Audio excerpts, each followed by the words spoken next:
Hey everyone, this is Preston Zeller. I'm here with Phill Sundal. He works in the technology space, and we just want to talk a little bit how he went from the state before of, not really having art that was inspiring as much to art that he could have a conversation around with his guests. And but before I get a bit ahead of myself, I'd really love Phill just to kick it off. And Phill, could you just please briefly describe who you are and your background? Yeah, my name is Phill Sundal. Thanks for having me on, Preston. Glad to be a part of this and share my experience with your art and your work. Like you said, I work in the tech space. I've been in a product marketing capacity for the last decade, working for some, as you know, firsthand, Preston, some crazy hypergrowth tech companies. So I've been on that ride and haven't really had a chance to catch my breath in the last 10 years. But I think we'll get into this in a minute. But I think, being introduced into abstract a little bit and understanding how to appreciate that's kind of curbed my attitude a little bit. So looking forward to diving into that. Thanks for that. I mean, how would you describe your relationship with art and how long you've been interested in it? Yeah, good question. I've always appreciated art in a lot of different forms, I guess. Today I think we'll talk more traditionally about, canvas art, but, always been into music, always been into artistic expression my whole life. But I think my journey, like really appreciating art, I think was you helping me get introduced into abstract, because we'll talk about just canvas for now for a second. I've always viewed like non-abstract art, or I don't know, impressionist, or what do you call it? Representational art. Yeah.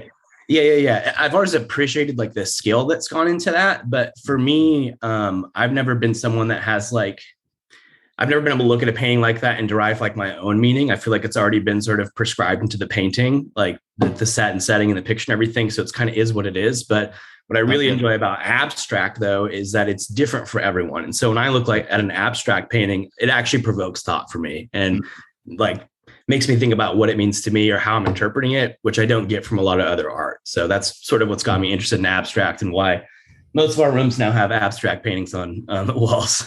Nice. Yeah. Okay. So the representational literal artwork isn't as maybe thought provoking as abstract has become for you. Right. Yep. Nice. What do you think makes your tastes and preferences in art just unique?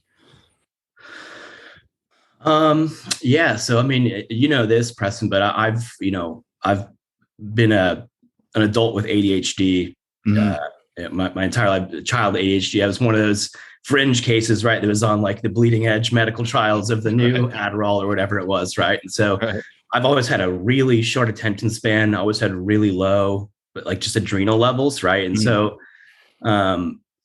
overstimulation typically calms me down. Right. And understimulation doesn't grab my attention at all. I can't focus. And so what I think abstract brings for me personally is that sort of chaos, and that like it spikes my adrenaline a little bit and actually, allows me to focus on it, because there's so much chaos, so much going on that I can like actually kind of hone in and focus versus like a non-abstract painting when there's defined lines and my brain recognizes the patterns and the shapes and the people and the scenery.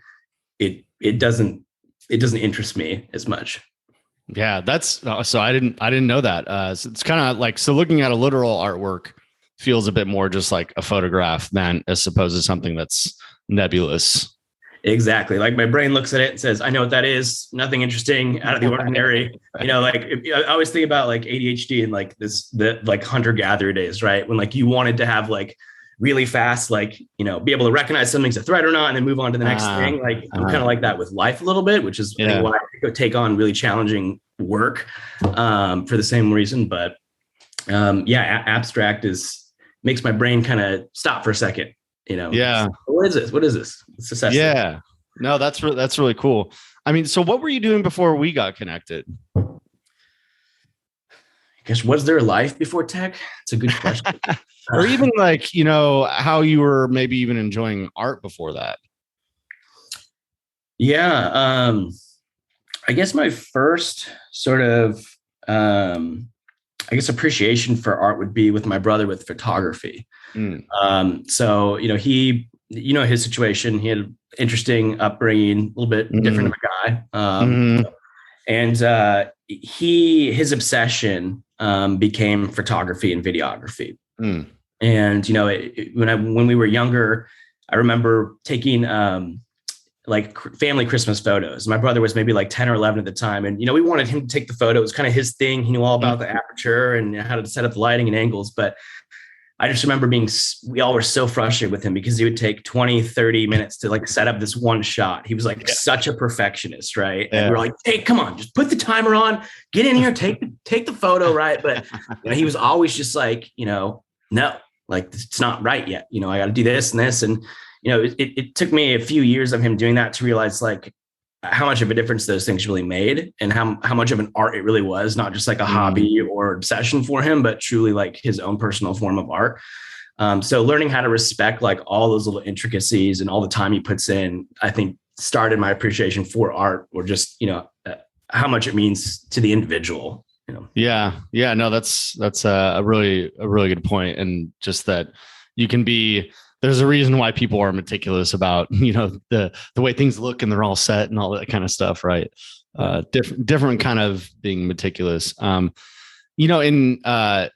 think so you got introduced kind of to, I guess, got appreciated more because your brother and your family. And then, I mean, as you got more into art, what kind of problems do you think art were like solving for you in investing in art? Yeah, this might be a good time to talk about the first piece I bought from you, because I think, honestly, embarrassingly, maybe that's sort of where it started for me. And your personal story and journey, caused me to invest the mental time into thinking about it more and starting to appreciate it. But for me, at least your art has offered perspective, and it allows me to sort of pull myself out of my sort of day-to-day vortex of tech blah and actually kind of remember like the world is bigger than that, and that there's other things going on, and that I have, family behind me in the door and you spend time with them. And maybe you can put like a thumbnail up while I'm talking of the first painting I bought from you. Yeah. I forget what day number it was, but it's this really brightly, it's balanced with white, but it has a lot of bright blues and reds and yellows in it. And the way I depict this one, and it might be funny if you show it as I talk about this, because like I said, everyone depicts it differently. Yeah. But for me, what I see, and I didn't actually realize I had this like sideways too for the longest time. Like I went on your site later and I was like, oh, it actually is oriented that way. But that's the cool thing about abstract, right? Is like I can put whatever direction I want, whatever it means to me.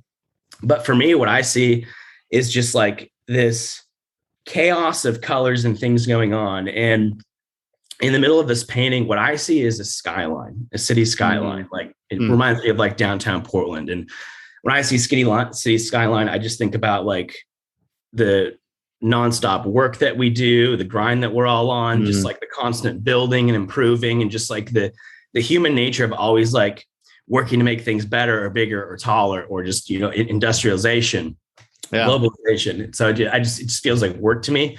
But this like skyline is like nested in what feels like a planet to me. Like it's sitting on top of like the earth, and it brings like perspective. Like here's all your data, like your whole world lives in here and like these skyscrapers, right, in the city, and you just all into your work and stuff. But it sits in this larger picture that reminds you like there's more to this. And if you zoom out, you can see like you're part of something bigger than just like the 19 buildings that are around me. So I like looking at that picture because it reminds me like, hey, this is, I can check out for a minute during my day. I should focus more and spend more time on the larger things outside of work. And, a lot of people who have, I guess the other thing I like about it too is it just starts those conversations, right? In consulting and tech now, I'm working with a lot of clients at once, and I actually like to have some of that abstract work behind me. And especially when I'm taking calls in the living room, people always ask, what is that? Where did you get that? What does that mean to you? And then it's fun to be able to start that conversation. And then almost always too, they have an opinion of, or I'll ask like, what does it look like to you? And so it's fun, like as an icebreaker, like, you're talking to a tech client who's potentially going to fork over 6 figs for you to do something, right? Doesn't really know who you are, but it's like, it's a good way to break in and like develop personal trust with a client actually, because it's funny how much someone will open up about themselves personally just when they're trying to like, articulate what a painting means to them, then they would have a conversation. So, No, that's really cool. And I want to dig more into that. I'm going to have some more pointed questions about that. Okay. I mean, how did we first meet? Oh gosh, it's probably 8 years ago, maybe. Wow. Yeah. A long time. Yeah. So we met at 𝒊𝒏𝒕. Yeah. Which for people who are listening may recognize the name ZoomInfo, but once upon a time, ZoomInfo was a company of like 100 people and a marketing team of like 6. Yeah. Of which you and I were on. I remember you were heading up the digital team, digital marketing, and I came in to start the product marketing department. Yeah, gosh, it feels like so long ago. It does. Yeah, but I remember you and I aligned super quickly because we found that just talking to each other throughout the day about things that were going on or about our prospects or about our product, we came up with a lot of really good ideas, and we were able to implement those pretty quickly. So yeah, that was cool. Man, when I met you, I was like, hey, here's a guy who can like actually execute all the design work on some of the ideas I have. That's right. Yeah. And we were like, here's like this product marketing guy that I can put in check and let him know how, and half his ideas are asinine. It's good balance. So I know somewhere in that journey, you came across me painting. What piqued your interest about my art practice?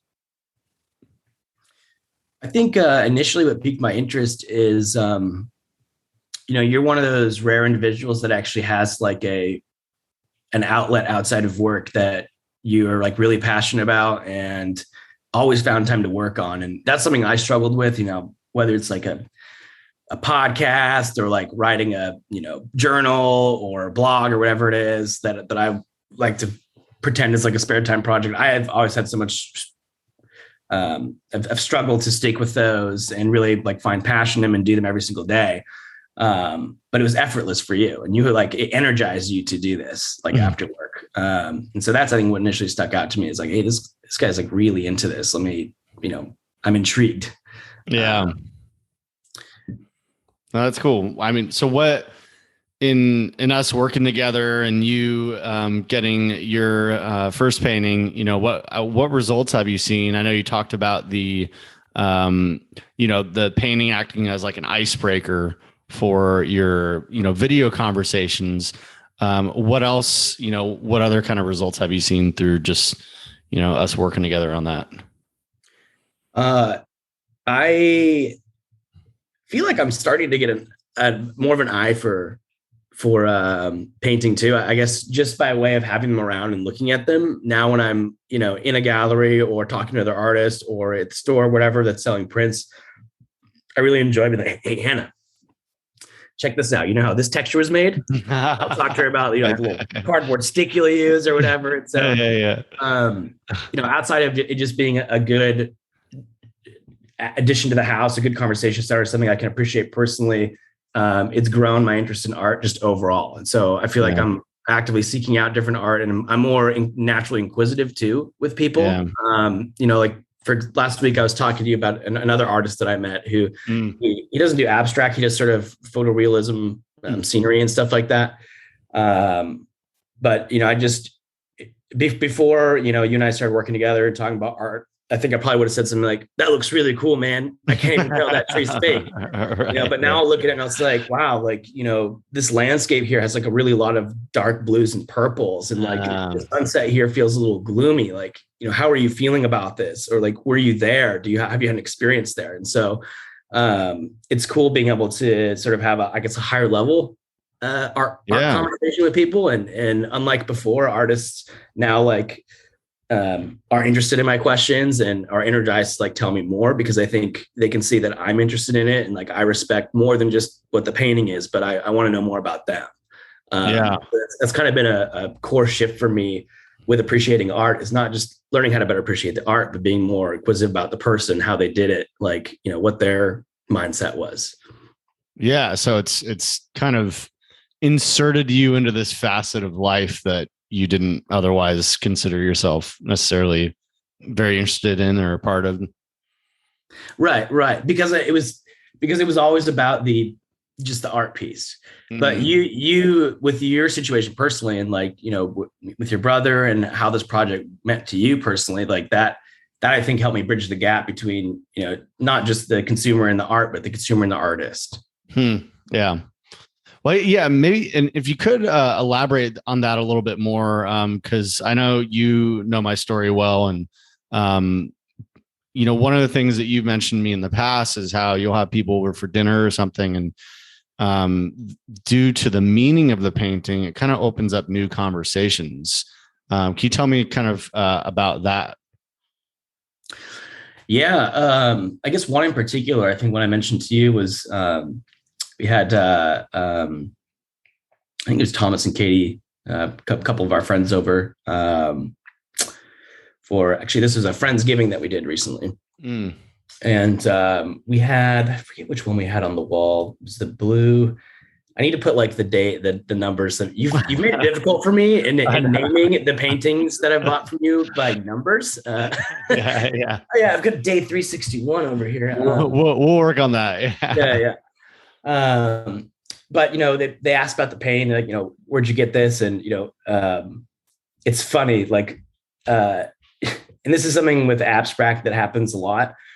Maybe to the novel artist, but a lot of folks will say like, "Oh, I swear I have that same one. I got it from Ross," or like, where they buy their prints? And I'm like, "No, actually, you don't." Yeah.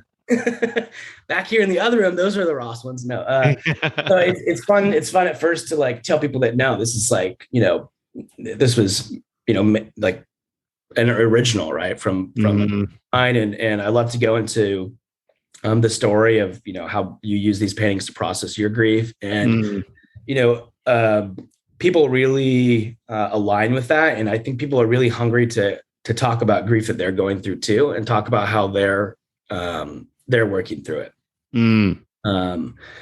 So it was really cool, for the next 30-40 minutes to hear Thomas talk about his grandparents that he was really close with that he lost, or his relatives in Poland that he never got to see again.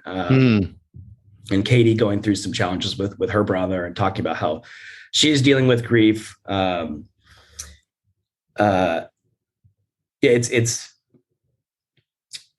think it's healthy for people to talk about different outlets, out loud or in the open. And I think, the story behind your paintings here have encouraged a lot of people, I think, to do the same. And it's interesting too, to hear how everyone has a different way of dealing with that, right? Like Thomas, for example, will take himself on a 2-week-long kayaking trip, right? With like no people and the supplies, just out in the nature, just completely unplugged, right? Whereas like Katie deals with grief by like getting together with her 5 family dogs and like kicking the soccer ball around. It's okay. So it's been cool to hear about everyone else's process that's sort of sparked by this conversation. Yeah, that's awesome. How would you describe the return on investment from getting an original painting? Hard to say. I mean, fiscally, there's no ROI because I'm never going to sell it. Unless, I don't know, Preston, if some crazy thing happens to you and you end up being super notable and someone offers me $1 million to make your painting into an NFT or something, I'm doing it, man. Sorry. Okay. But, all right. I don't think you can put a price on, I think, what it's done for our relationship just as friends, and deepen how we understand each other and respect each other's work. And gosh, I never, the thought never really crosses my mind. Like, oh, did I get my money worth out of this? Sometimes it's fiscal, sometimes it's other things too. So yeah.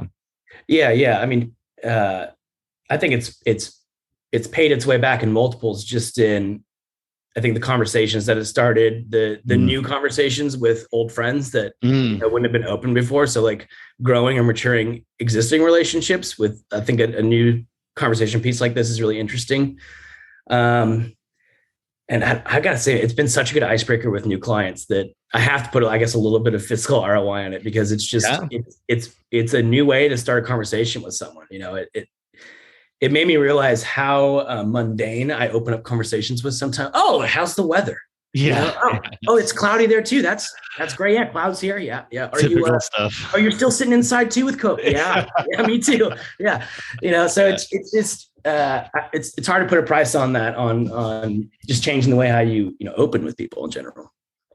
Yeah, that's I mean, that's an interesting case in and of itself of just relatability to people off the bat. It's also interesting to hear you say, just people opening up about, even not even mentioning that, the painting's about grief, but that people will interpret things certain ways. And you're like, oh, interesting. Kind of gives you a glimpse into how people think. Yeah. And what's interesting about abstract work too, is you don't have to point it out and say, hey, what do you think of this?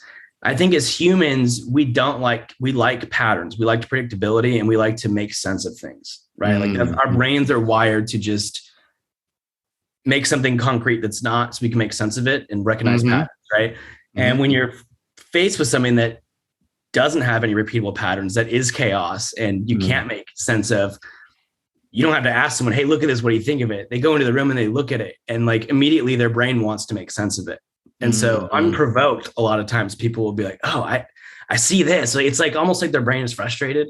Like the first thing they want to do is like make sense of it so they can like move on like to the rest of the conversation. So for anyone who's considering getting into art, who's not sure what kind, I highly recommend abstract, because you don't have to have an opinion yet. And the conversations it will inspire will help you formulate your own opinions of not only like yourself and what you think of art, but other people. Yeah, no, that's good. I appreciate that. So, I mean, would you recommend others work with me on, commissioned paintings, original paintings? Absolutely. Yeah. And, something that I think, you and I have talked about, for Hannah and I, that I think other people should do too, is working with you to have something special created just for that person. And that's what I've really enjoyed about working with you too, is it's not just, you have an option of, hey, choose from these things of what you like, you take the time to actually understand someone, like who they are, what they care about, like what are some of their emotional drivers, and you can produce something awesome based on that. That's going to be just for them and has their own meaning, and you can't get that anywhere else. No, I appreciate you stating it like that.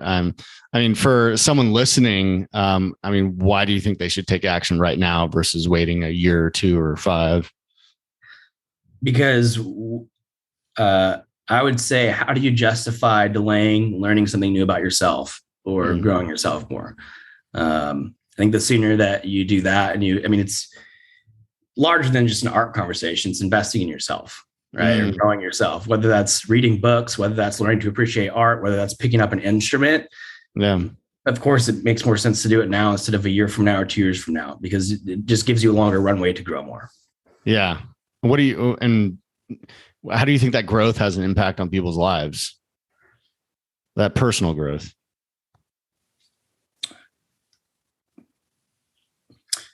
I think can make you just a better person, for art. And this is just for me personally. The name of the game is not only understanding more about myself, but understanding more about other people, what they think, opening those conversations. And that just leads to being more empathetic, more sympathetic with people, and overall just improves the quality of your relationships in your life.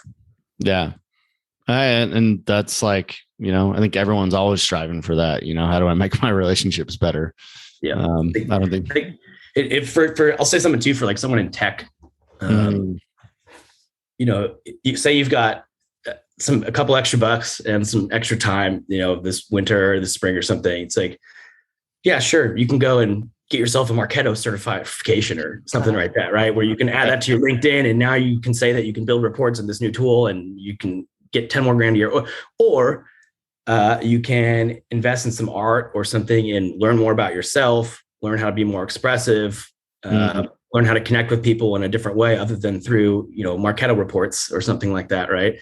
So I would just challenge people to think about like, hey, what's really going to grow you more in different ways other than what you've been doing right now?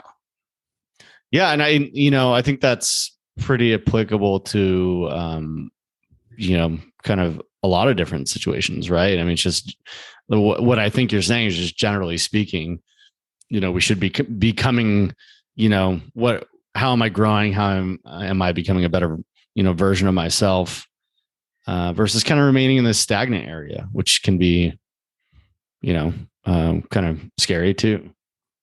I worry about a future where we're all just like so homogenous and robotic and all doing the same things, right? And this is, I think, one of those things that reminds you that there's individual personality in humanity too. Yeah, absolutely. What would you say, is your number one piece of advice for, people who they've experienced grief from loss of somebody, and especially if they have ashes around, what would your advice for that kind of niche be? Like art, what? Can you re-ask the question? Yeah, sure. So just advice for people who are in grief and how they're dealing with that grief and processing it. Like, what would your advice for that audience be? My advice would be, seek help outward, not inwardly. A mistake I've made that you're aware of, Preston, too, is when something like that happens, it's really easy to just turn everything off, right? Your work, your family, your relationships, and to just try and handle that internally. And really what that does is it avoids dealing with the grief at all. Because unless you tie the reality of the grief to the externalities of your life and everything that's going on, you're never going to process it. And so, my advice to people would be, find a way to express yourself, find a way to like let those emotions get out of you, right? Rather than bottling them in, whether that's through appreciating art, whether that's through learning a new skill, getting out and trying something new, whatever that is, talking to people about things that you wouldn't have talked to them about otherwise. Yeah. You've got lots of outlets for support around you, and it's really easy to turn inwardly rather than embrace those. Yeah. Hey, that was profound words. I don't think I've heard you talk about life in that context before. So that was really good. Well, you can license more content for $3.50 an hour. I was expecting that. Where can people find out more about Phill Sundal? Where can they find you? You can find me on LinkedIn. /Phill Sundal. Phil's with 2 L's. I'm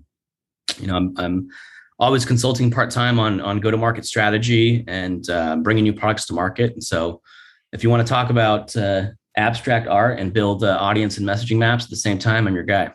Nice. Cool. Well, thanks, Phill. I super appreciate you, being a, collector, being a friend, and just being on this interview. It's been really good just hearing more things I definitely didn't know about you, and just kind of how the art has affected you in positive ways and different ways you think about things. It's just great to hear that. So thanks for having me on, Preston. It's been an honor to be on this journey with you, and I'm looking forward to seeing you do big things, man. Keep it up. Cool. Thanks, man. And hang around after. All right. All right. All right.